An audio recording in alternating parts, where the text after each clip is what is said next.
तर मंडळी, आजच्या भागामध्ये आपण हे छान जेवणाची रंगत वाढवणारं मिरचीचं लोणचं कसं बनवायचं ते बघणार आहोत।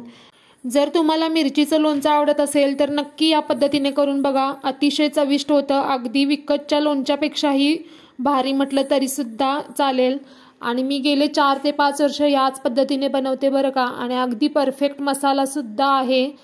आणि हो, अगदी घरात उपलब्ध असणाऱ्या मसाल्यांपासून बनवता येतं आणि अगदी एक अर्ध्या तासात हे लोणचं बनवून होतं बरं का। चला तर मग वेळ न लावता ह्या छान अशा लोणच्याच्या रेसिपीला सुरुवात करूयात। त्याचबरोबर माझ्या अशाच नवनवीन आणि छान छान रेसिपीज बघण्यासाठी माझ्या चॅनलसमोरील बेल आयकॉन दाबा आणि माझ्या चॅनलला सबस्क्राईब करा। तर हे लोणचं बनवण्यासाठी सगळ्यात आधी ज्या मिरच्या असतात त्या स्वच्छ धुवून व्यवस्थित सुकवून घ्यायच्या। त्याच्यात पाण्याचा अंश वगैरे राहिला तर लोणचं खराब होण्याची शक्यता असते, त्याच्यामुळे स्वच्छ धुवून त्याच्यातलं पूर्ण पाणी जे आहे ते सुकवून घ्या आणि त्याचे देठ काढून घ्या। तर हे लोणचं बनवण्यासाठी शक्यतो अशा काळपट रंगावरती ज्या मिरच्या मिळतात त्या घ्या, कारण हे लोणचं टिकतं सुद्धा खूप दिवस आणि चवीला सुद्धा या मिरचीचं लोणचं खूप छान लागतं। तर मी याच मिरच्या वापरते लोणचं बनवण्यासाठी। त्याच्यानंतर मधून असा काप काढून त्याचे छोटे छोटे पीस आपल्याला या मिरचीचे बनवून घ्यायचे आहेत।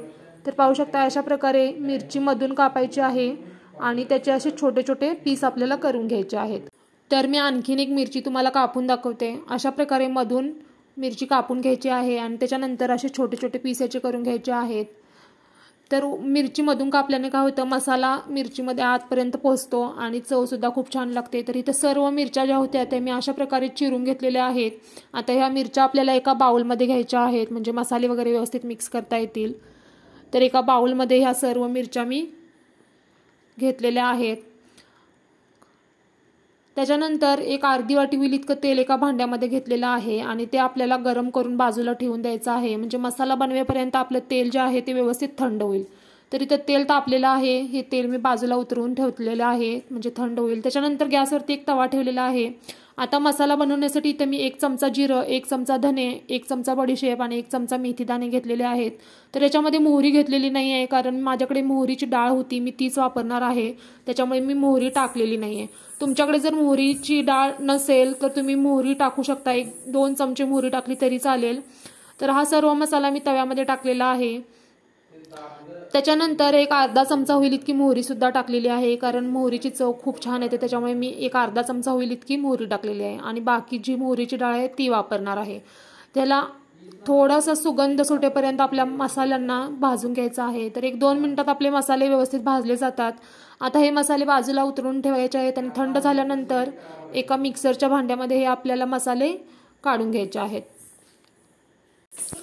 तर हे सर्व मसाले मिक्सरमध्ये मी घेतलेले आहेत आणि याला मिक्सरमधून आपल्याला असं थोडं जाडसर असंच वाटून घ्यायचं आहे, अगदी बारीक पूड करू नका, थोडं जाडसर असं आपल्याला वाटून घ्यायचं आहे। तर इथे मी वाटून घेतलेलं आहे, तुम्हाला थोडंसं मी बोटावरती घेऊन सुद्धा दाखवते। तर अशा प्रकारे थोडं जाडसर असा हा मसाला आपल्याला वाटून घ्यायचा आहे, पूड करू नका, अशाच प्रकारे वाटून घ्या बरं का।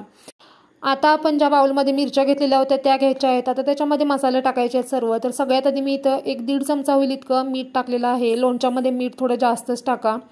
त्याच्यानंतर ह्याच्यामध्ये 1 पाव चमचा होईल इतकी हळद टाकलेली आहे आणि पाव चमचा हिंग सुद्धा टाकायचा आहे। त्याच्यानंतर आपण जी मोहरीची डाळ घेतलेली होती साधारण 1 चमचा होईल इतकी होती, ती सुद्धा मी ह्याच्यामध्ये टाकलेली आहे।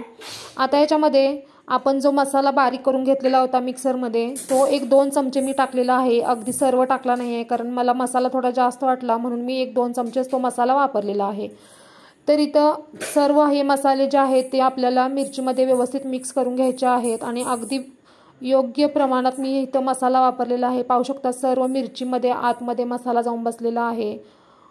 तर अशा प्रकारे उभ्या मिरच्या कापल्यानं काय होतं, मसाला मिरचीमध्ये व्यवस्थित असा भरला जातो, त्याच्यामुळे अशाच प्रकारे मिरच्या कापून घ्या आणि ह्याला व्यवस्थित मिक्स करून घ्या। तर पाहू शकता अगदी जास्त पण मसाला वापरू नका। तर इथं मी राहिलेला जो मसाला होता तो बाजूला ठेवून दिला, तुम्ही भाज्यांमध्ये सुद्धा वापरू शकता किंवा दुसऱ्या लोणच्यामध्ये वापरला तरी चालेल। आता याच्यामध्ये मी व्हिनेगर टाकत आहे। तर व्हिनेगर इथं मी 1-3 चमचे होईल इतकं टाकलेलं आहे। आता तुमच्याकडे जर व्हिनेगर नसेल तर तुम्ही लिंबूचा रस सुद्धा वापरू शकता, व्हिनेगरच पाहिजे असं काही नाही आहे, पण नक्की टाका, लिंबूचा रस असेल किंवा व्हिनेगर असेल तर नक्की टाका, त्यानं लोणचं लवकर खराब होत नाही आणि चव सुद्धा खूप छान येते। तर व्हिनेगर टाकून मी व्यवस्थित हे लोणचं जे आहे ते हलवून घेतलेलं आहे। आता आपण जे तेल गरम करून ठेवलेलं होतं ते सुद्धा व्यवस्थित गार झालेलं आहे। तेल पूर्ण गार करून नंतरच लोणच्यात टाका, नाहीतर लोणचं खराब होतं जर गरम तेल ओतलं तर हे सर्व तेल मी या मिरचीच्या लोणच्यामध्ये टाकलेलं आहे।